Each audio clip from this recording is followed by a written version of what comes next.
What's going on, guys? It's Nano Pack again with one more video. And today we're going to be talking about things that I have enjoyed, things that I like about the Google Pixel 6. Again, this is the 6, not the 6 Pro. This is a smaller version. And this is the one with this lovely mint green two-tone action like they all show up and come in. I've made a video already about things that I don't like about this phone, so feel free to check that video out as well. This is going to be a video just talking about the things I do like, because there are things that I am enjoying a lot, and more importantly, a lot more than I thought I would, especially when I have been using my iPhone 12 Pro Max. I've enjoyed a lot of things actually, and I hope to talk about those things in this video. So at any point in the video, if you think of something that stands out to you, something that you enjoy, something that you like that I'm not covering, please do not hesitate. Leave that in the comment section below. Please don't hesitate to hit the like button, and more importantly, hit the subscribe button. We want to try to get to 4,000 subscribers here sooner rather than later. But yeah, let's go ahead and just start talking about things that I'm enjoying about this phone. Let's start off with the camera module. All right, so this isn't a camera that on paper is as good as, for example, the 6 Pro, the bigger, more expensive version of the Pixel 6. But it is a more than capable camera module. The photos that I've taken on this phone are extremely nice, extremely detailed, and quite frankly, exactly what you expect coming from a Pixel phone. I haven't had a Pixel phone since I think it was the Pixel 3a, so using this phone has been extremely relaxing, extremely refreshing, and taking photos with this phone have been reassuring. And that to me is what photography is all about, especially if you're just an average consumer and all you're posting is to what everybody says and does, you know, Instagram, social media, Facebook, Twitter, things of that nature. We're just sending photos via text message, iMessage, and other forms of communication to friends and family, right? If we're not taking photos to print and to put as a poster, if we're not taking photos, you know, to actually make it a career or profession, I think that less is more, in my opinion. I think that if you can pick up your phone and take a photo that's going to be nice and reliable, then that's everything. And I'm going to show you guys real quick here, and I'll try to post that. Give me a second. If I go ahead and try to take a photo, an extremely low light situation of my camera right in front of me, and I'm going to show you guys that same camera. I mean, just look at the detail that this phone is able to provide. It's just a sharp photo, looks good, clean, and quick. No frills. And that right there, I mean, it's what Pixel is all about. It's what Google is all about, and you're getting that. You're getting that and some with this Pixel 6. The camera is that good. I've constantly found myself taking photos between this and the iPhone 12 Pro Max, and the iPhone 12 Pro Max is the most expensive version of this year's Apple lineup, right? You got the mini, you've got the regular Pro, and then you've got the Pro Max. So you are supposed to be taking and getting very good photos, which you do, but something about the Pixel lineup, that computation, the fact that they've able to just know how to make these photos pop, and it's crisp and it's detailed. I love that about this phone. I really do. 100%. Another thing so far, the body size, right? The actual hardware that Google has chosen to go with this year stands out to me. This is by far, in my opinion, the most premium phone that Google has made pixel-wise. And this phone is $599 US. Okay, this is not considered an expensive phone by any means when compared to what we have out there right now from Samsung, from Apple, from Huawei, from other manufacturers around the world. This is Sony, for example. This is doable. This is doable if you want to buy it up front, and this is doable if you want to finance it. This model, $599 US, and what you're getting for $599 US is a great overall package. We already talked about the camera, but you're also going to get really good hardware, 8 gigs of RAM. You're going to get Google's, you know, custom silicon chip, the Tether.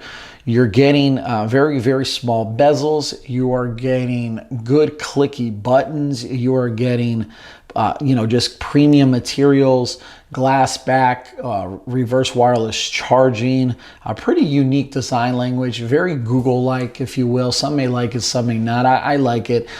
You're getting just nice cold metal sides. You're getting fast charging, wireless charging, the whole shebang, right? So for $599 US, you're getting a great phone with a great entry price point. And when you're comparing this with other phones, right, this is 6.4 inches. And you're looking at, for example, an iPhone 12 mini, which I believe retailed for $699 US. That's $100 more. Yes, it is iOS. Yes, this is Android. And I don't want to get into the whole Android versus Apple in terms of OS. But looking at legit just hardware and what you're getting for that price point, I think this is the better buy. Not only are you saving money, you're getting a nicer screen. You're getting 90 hertz refresh rate. I forgot to mention that as well, which I think for the average person, I think it's more than capable, more than good enough. That packaged into this unadulterated Google experience, exactly how Google intended it, is the whole thing, right? Now, the Google Pixel 6 Pro might be better because it might have, the fact that it has more RAM, 12 instead of 8 gigs of RAM, the fact that it has a better camera module, the fact that it is a bigger phone, 6.7, 120 hertz, the fact that that has a bigger battery. That might be the better choice for you, right? But I don't know exactly what you're looking for. So the average consumer, I think these days are still rocking 6-inch phones, maybe a little bit bigger, maybe a little bit smaller. I think this is the perfect form factor that kind of hits that sweet middle. I'm really, really liking the design language. I keep saying that over and over again, but the bezels on this phone are very minimal, very small, and I love the flat sides. It just feels reassuring. It pops. The screen itself feels nice. I have no screen protector on this phone yet. I always put a screen protector on my phones, but I haven't done that on this phone yet. Android 12, I think is what we're at, is very, very good. I'm enjoying it. I'm not really noticing all the bugs that a lot of other reviewers have talked about. Maybe that's just me. But overall, hardware-wise, and the choices they've made for that price point is pretty remarkable. Little things, right? So if you guys have watched Marquez's videos, and I'm sure every single one of you guys know who I'm talking about, MKBHD, he talks a lot about just the vibration and the way the motor works in a phone and how it's the little things that just add to that experience. Well, this one definitely nails that. The clickiness of the buttons, just the tactileness, that you can hear it, it's audible, and you can feel it. You can actually feel that click. Very satisfying, and it really reassures you that what you're touching and what you're using is premium. Those things add up, especially coming from Google, who has not shied away and given us cheaper phones, cheaper feeling phones, cheaper looking phones. You're not getting that this year, and you're definitely not getting that right now with the Pixel 6. Let's talk about the fingerprint scanner. I'm sure you guys have probably seen me fail once or twice already. That's more me than the fingerprint scanner itself. A lot of people have talked about that they don't like it, that it feels slow, that it doesn't feel accurate. I've talked about in my dislike video that I don't like that it's the primary form of, biometric authentication. But what I can tell you is I really haven't had any issues with my fingerprint scanner, to be quite honest with you. I've only used one finger. I do not mind that extra second delay. Let me go ahead and do that again for you guys. So you can tap the screen for it to turn on, and then literally I'm just boom and it's on. So there is that delay, but Google has stated that that delay exists to make sure that the authentication process is accurate, is secure.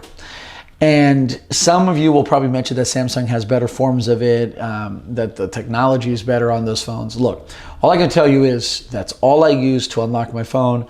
Obviously, you can't use any form of Face ID. I sure as heck do not like to use PIN or any sort of swipe pattern. So it's been 100% finger unlock from the get-go. And I've enjoyed it. I've liked it. It hasn't been an issue for me. If it was faster, would I probably like it more? Sure. But that extra minute, but that extra second isn't causing me any issues, and nothing for me to write home about and talk about like other people have. Now, of course, if your experience is different, then yeah, of course, talk about it. Mine hasn't been that case. I have no issues there. So we've talked about hardware, we've talked about fingerprint scanner, we've talked about the camera, we've talked about just the design language overall. battery life, guys. So as you can see here, I have 25% of battery left. Now I've taken my SIM card out of this phone, so is it going to be the fairest and most accurate battery life review, because I haven't had my SIM card in it for the past day or so. But what I can tell you is that this almost 5,000 milliamp battery life that this phone has is more than enough to get you through a full day plus some. It's not iPhone 12 Pro Max level, but it's definitely going to be one of the better phones in terms of battery life out there. The fact that bloatware and all these other things that may drain your battery life doesn't exist is very, very important. Google figured it out. They claim 24 hours plus. I feel like that's accurate. I feel like screen on time will be anywhere between 4 and 7, depending on exactly what you do with your phone. And that's more than enough, in my opinion, to get you through a whole day of work and play. Of course, if you need a bigger phone and a bigger battery, you've got the 6 Pro, and you've got other phones as well. But the battery life has not been an issue whatsoever. I think that kind of nails everything that's kind of stood out to me so far. Like I said, I've made a dislike video. Feel free to check that out as well. And do not hesitate in please liking and subscribing to this channel. I'll catch you guys in the next video. Stay tuned for the final review and any other further videos that I've got coming down the pipeline. Like always, it was Nando. Peace, salute, and adios. Do not forget to stay geeky, and I'll catch you guys in the next one. Bye.